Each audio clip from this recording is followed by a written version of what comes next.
Friends అందరికీ నమస్కారం. Friends ఈ వీడియోలో మన యొక్క తెలంగాణ రాష్ట్ర వ్యాప్తంగా ఉన్నటువంటి రైతులందరికీ ఊహించని మరో శుభవార్త అయితే వచ్చిందండి.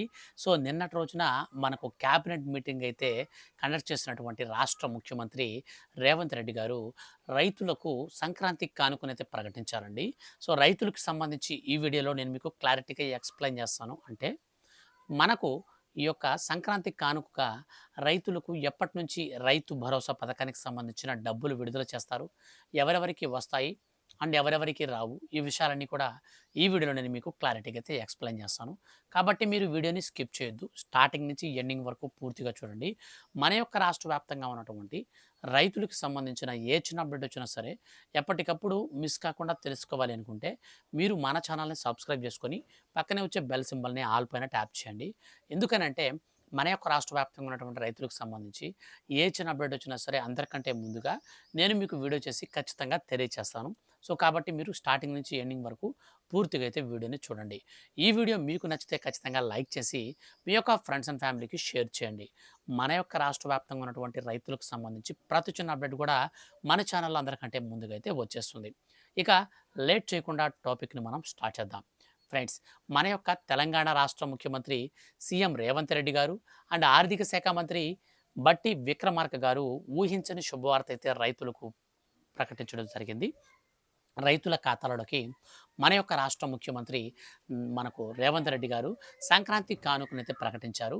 సో గతంలో చూసుకున్నట్లయితే మనకు ఇస్తున్నటువంటి రైతులకు రైతు భరోసా అంటే రైతు బంధు పథకం కింద 10,000 రూపాయలని కాస్త డైరెక్ట్‌గా ఇప్పుడు మనకు 12,000 రూపాయలకైతే పెంచారండి.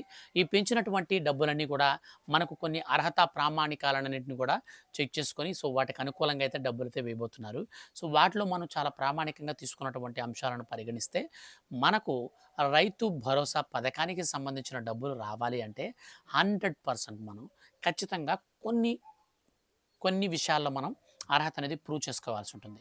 సో ఎందుకనంటే ప్రతిసారి కూడా మన యొక్క కేంద్ర ప్రభుత్వం కావచ్చు, రాష్ట్ర ప్రభుత్వం కావచ్చు, ఒక విడత డబ్బులు అనేది విడుదల చేసిన తర్వాత నెక్స్ట్ ఇన్‌స్టాల్‌మెంట్‌కి మనం వెళ్ళబోయే ముందుగా మనకు వెరిఫికేషన్ అయితే చేస్తారు. సో ఈ యొక్క వెరిఫికేషన్‌లో మనకు అనర్హత వస్తే ఇమ్మీడియేట్‌లీ మనల్ని ఆ పథకాన్ని నుంచి తొలగిస్తారు. సో ఇది మనకందరికీ చాలా వీడియోస్‌లో కూడా చెప్పాను నేను. సో కాబట్టి మీరైతే ఈ వెరిఫికేషన్ ప్రక్రియ గురించి క్లారిటీగా తెలుసుకోవాలి. గతంలో మాదిరిగా కాకుండా ఈసారి అనర్హులను ఏరివేసేందుకు మన యొక్క రాష్ట్ర ప్రభుత్వం మనకు శాటిలైట్ ద్వారా ఏరియల్ సర్వే అయితే నిర్వహిస్తున్నారండి. సో శాటిలైట్ ద్వారా ఏ ల్యాండ్‌లో, ఏ సర్వే నంబర్‌లో ఎంత భూమి ఉంది. సో అందులో వీళ్ళు వ్యవసాయం చేస్తున్నారా? వ్యవసాయం చేయకుండా ఈ వ్యవసాయేతర పనుల కోసం ఈ ల్యాండ్‌ని వాడుతున్నారా? సో ఇట్లాంటి వాటన్నిటిని కూడా మనకు వెరిఫై చేస్తారు. వెరిఫై చేసిన తర్వాత అనంతరం అర్హులనైతే గుర్తిస్తారనమాట. అయితే ప్రస్తుతం ఉన్నటువంటి సిట్యుయేషన్స్‌ని బట్టి, మనకు ప్రస్తుతం ఉన్నటువంటి అన్ని యొక్క విషయాలను బట్టి మనం క్లారిటీగా చూసుకున్నట్లయితే మనకు తెలంగాణ రాష్ట్ర వ్యాప్తంగా రైతులు ఎవరైతే ఉన్నారో సో ఆ రైతులకి కొన్ని అర్హత ప్రామాణికాలు చూసుకుంటే మనకు గతంలో మాదిరిగా కాకుండా ఈసారి 10 ఎకరాల కంటే ల్యాండ్ తక్కువ ఎవరికైతే ఉంటుందో వారిని మాత్రమే అర్హులుగా గుర్తించారు. ఇది ఫైనల్ అనమాట. సో 10 ఎకరాల కంటే ల్యాండ్ ఎక్కువ ఉన్నదనుకోండి మీరు అనర్హులవుతారు. అండ్ ఇంకో విషయం ఏమిటంటే కుటుంబంలో ఒకరికంటే ఎక్కువ మంది రైతులున్నా సరే ఈ స్కీమ్‌కి మీరు అనర్హులు. కేంద్ర ప్రభుత్వం ఏం చెప్తుందంటే, ఎవరైతే కుటుంబంలో ఎక్కువ మంది రైతులున్నారో, సో వాళ్ళందరికి గూడా బేసిక్‌గా కుటుంబం అంతా కలిపి ఒకే రేషన్ కార్డ్‌లో ఉంటే, ఆ రేషన్ కార్డ్‌లో ఉన్నటువంటి రైతులందరూ కూడా ఎక్కువ మంది ఉంటే, సో వాళ్ళకి భూమి ఎక్కువ ఉంది కాబట్టి వాళ్ళు డిస్పాచ్ చేసుకొని ప్రభుత్వాన్ని మోసగించి డబ్బులు తీసుకుంటున్నారని ప్రభుత్వం అయితే భావించి, వారిని ఒక్కొక్కరిని గూడా నేరుగా అనర్హులుగా అయితే చేసి, అర్హత కలిగినటువంటి వారికి మాత్రమే డబ్బులనిచ్చే విధంగా ప్రణాళికలు సిద్ధం చేసి, కుటుంబంలో ఒకరికంటే ఎక్కువ మంది రైతులుంటే వారందరిని కూడా తొలగించేశారనమాట. సో కాబట్టి మీరు జాగ్రత్త పడాల్సిన విషయం ఏమిటంటే, మీ ఫ్యామిలీలో ఎవరైనా ఇన్‌కమ్ టాక్స్ పేయర్స్ గానీ, లేదా గవర్నమెంట్ ఎంప్లాయీస్ కానీ, రాజ్యాంగబద్ధమైన ఉద్యోగుల్లో ఉన్నటువంటి వారు గానీ, అంటే ఎమ్మెల్యేలు, ఎంపీలు, సర్పంచులు, ఉప సర్పంచులు, వార్డు మెంబర్లు వీళ్ళు గనుకుంటే మీకు ఎటువంటి ఆహ్, పథకాలైతే వర్తించవనమాట.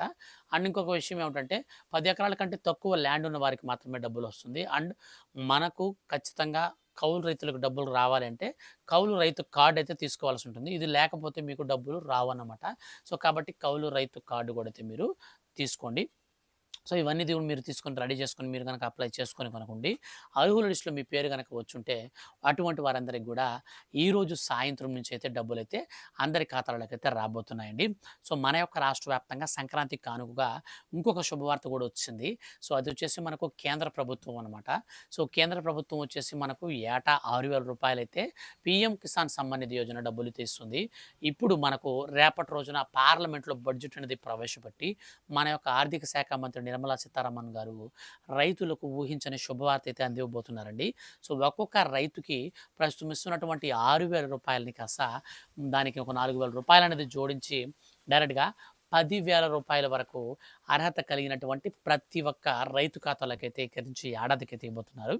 గతంలో 3 విడతల్లో వేసేటువంటి ఆ రూ. 2,000 కాస్త ఇప్పుడు రూ. 2,500కి ప్రతి విడతలో పెంచి 4 విడతల రూపంలో 4 సమాన వాయిదా రూపంలో నేరుగా అర్హులకైతే అందివ్వాలని మన యొక్క రాష్ట్ర ముఖ్యమంత్రి ఆహ్, రేవంత్ రెడ్డి గారితో పాటుగా మనకు కేంద్ర ప్రభుత్వం కూడా ఈ నిర్ణయం అయితే తీసుకుందనమాట. సో మొత్తంగా మనకు సంక్రాంతి కానుకగా పీఎం కిసాన్ సమ్మాన్ నిధి యోజన పథకానికి సంబంధించినటువంటి 22వ విడత డబ్బులను కొడితే కేంద్ర ప్రభుత్వం విడుదల చేయబోతుంది. సో ఆ యొక్క డబ్బులతో పాటుగా మన యొక్క రాష్ట్ర ప్రభుత్వం కూడా ఒక్కొక్కరికి పెట్టుబడి సాయాన్ని అంటే యాసంగి సీజన్‌కి సంబంధించిన రైతు బంధు పెట్టుబడి సాయాన్ని రూ. 6,000 ఎకరాకైతే విడుదలైతే చేయబోతున్నారండి. సో గతంలో మనకు ఒక విడత డబ్బులైతే విడుదల చేశారు. అయితే గత ప్రభుత్వం ఏదైతే రైతు బంధు రూల్స్ ఉన్నాయో, సో ఆ రూల్స్‌ని బేస్ చేసుకొని గతంలో మనకు డబ్బులైతే విడుదల చేసేవాళ్ళు. కానీ ఇప్పుడు వచ్చేసి మనకు రూల్స్ అయితే మొత్తం మార్చేశారు. సో మార్చినటువంటి రూల్స్ ప్రకారంగా ఎవరైతే జెన్యూన్‌గా అర్హత కలిగినటువంటి రైతులున్నారో వారిని మాత్రమే గుర్తించే పనిలో భాగంగానే ఇప్పుడు ఖచ్చితంగా పట్టాదారు పాస్‌బుక్‌కి రేషన్ కార్డుతో పాటుగా మనకు ఆధార్ కార్డ్‌ని కూడా లింక్ అయితే చేసుకోవాలి. సో పట్టాదారు పాస్‌బుక్‌కి ఇప్పుడు ఆటోమేటిక్‌గా ఆధార్ కార్డ్‌కి లింక్ అయిపోవాలి. అలాగే ఆధార్ కార్డ్‌కి రేషన్ కార్డ్‌కి కూడా లింక్ ఉండాలి. ఎందుకనంటే రేషన్ కార్డ్‌లో ఉన్నటువంటి రైతులు ఎంతమంది ఉన్నారో, వారి పేరు మీద భూములు ఎన్ని ఉన్నాయో ఈజీగా ఫైండ్ ఔట్ చేయడానికి రాష్ట్ర ప్రభుత్వం ఈ కొత్త రూల్ అయితే పెట్టిందనమాట. సో ఈ కొత్త మెలిక ప్రకారంగా ఎవరికైతే వెబ్ ల్యాండింగ్ అనేది అయ్యి ఉంటుందో, అంటే రేషన్ కార్డ్‌తో పట్టాదారు పాస్‌బుక్‌కి లింక్ అయ్యి ఉంటుందో వారికి మాత్రమే డబ్బులైతే రాబోతున్నాయి. అండ్ ఇంకొక విషయం ఏమిటంటే, మన యొక్క రాష్ట్ర ప్రభుత్వం ఏం చేసిందంటే, ఎన్‌పీసీఐ మ్యాపింగ్ కూడా ఖచ్చితంగా కలిగి ఉండాలని ఇప్పుడు బ్యాంక్ అకౌంట్‌కి, ఆధార్ కార్డ్ నంబర్‌కి లింక్ అయితే ప్రవేశపెట్టింది. సో ఎన్‌పీసీఐ మ్యాపింగ్ ఉంటేనే మీకు డబ్బులైతే వస్తాయి. లేకపోతే డబ్బులు రావన్నమాట. మీకు ఎన్‌పీసీఐ మ్యాపింగ్ గురించి ఏదన్నా సరే మీకు డౌట్స్ ఉంటే, మీ దగ్గరలో ఉన్నటువంటి పోస్ట్ ఆఫీస్‌కెళ్ళిపోయేసి, పోస్ట్ ఆఫీస్‌లో మీరు సింపుల్‌గా పోస్ట్ ఆఫీస్‌లో సేవింగ్స్ అకౌంట్ అనేది రూ. 250 పెడితే మీకిస్తారు. సో ఆ యొక్క రూ. 250తో మీరు అకౌంట్ తీసుకుంటే సేవింగ్స్ అకౌంట్ అనేది మీకు ఆటోమేటిక్‌గా అది కేంద్ర ప్రభుత్వం ఏం చేస్తుందంటే, పోస్ట్ ఆఫీస్‌లో ఇచ్చేటువంటి సేవింగ్స్ అకౌంట్‌ని ఎన్‌పీసీఐ మ్యాపింగ్‌తోనే ఇస్తుంది. కాబట్టి మీకు ఎటువంటి రిస్క్ అనేది లేకుండానే ఎన్‌పీసీ మ్యాపింగ్ అనేది కంప్లీట్ అవుతుంది కాబట్టి, డబ్బులనేది విడుదల చేసిన వెంటనే నేరుగా మీ ఖాతాలకైతే రావడం జరుగుతుంది. సో ఈ విధంగా మన యొక్క రాష్ట్ర వ్యాప్తంగా ఉన్నటువంటి రైతులకు ఎంతో ప్రతిష్టాత్మకంగా మన యొక్క కేంద్ర మరియు రాష్ట్ర ప్రభుత్వాలు కలిపి సంక్రాంతి కానుకనైతే ప్రకటించాయండి. సో నిన్న జరిగినటువంటి క్యాబినెట్ సమావేశంలో భాగంగా మన యొక్క రాష్ట్ర ప్రభుత్వం మరియు కేంద్ర ప్రభుత్వాలు రెండూ కలిపి అర్హత కలిగినటువంటి రైతుల కోసం మనకు కేంద్ర ప్రభుత్వం రూ. 2,000 పీఎం కిసాన్ సమ్మాన్ నిధి యోజన 22వ విడత కోసం విడుదల చేస్తే, రాష్ట్ర ప్రభుత్వం వచ్చేసి ఇప్పుడు మనకు నేరుగా అర్హుల ఖాతాలలోకి డబ్బులైతే విడుదల చేయబోతున్నారండి. సో ఈ విధంగా మన యొక్క కేంద్ర రాష్ట్ర ప్రభుత్వాలు డబ్బులైతే విడుదల చేస్తాయి కాబట్టి, మీరు ఎట్లాంటి చిన్న అప్డేట్ వచ్చినా సరే మిస్ కాకుండా ఉండాలి అనుకుంటే మీరు మన ఛానల్‌ని సబ్స్క్రైబ్ చేసుకోండి. ఈ వీడియో కిందనే ఉన్నటువంటి బ్లాక్ కలర్ సబ్స్క్రైబ్ బటన్‌ని క్లిక్ చేసి, పక్కనే వచ్చే బెల్ సింబల్‌ని ఆల్ పైన ట్యాప్ చేసి, ఇలాంటి మరిన్ని లేటెస్ట్ అప్డేట్స్ కోసం రెగ్యులర్‌గా ఛానల్‌ని అయితే మీరు ఫాలో అవుతూ ఉండండి. Thank you for watching.